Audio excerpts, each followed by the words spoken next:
Tara mga idol, luto po tayo ng pork with Worcestershire sauce.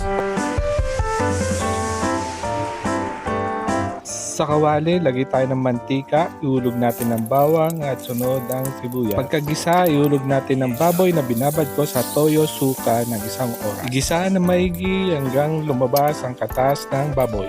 Pagkagisa, ilagay ang pinagbabaran, then maglagay ng tubig. Hayaan natin kumulo hanggang lumambot ang baboy. Naglalagay pala ako ng oyster sauce. Then lagay tayo ng seasoning. Maglalagay na rin ako ng Worcestershire sauce.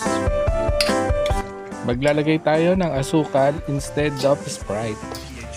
Hayaan natin kumulo hanggang kumonti ang sabaw. This time, lagay tayo ng pamintang durog.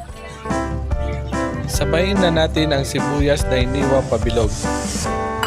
Halu-haluin natin hanggang manuot na ang sabaw sa laman.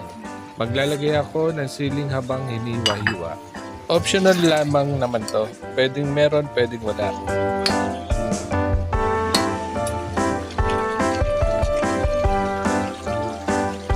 Pakuluan pa natin ng konti, then patayin na natin ang apoy. Ayan, luto na ang ating pork with Worcestershire sauce.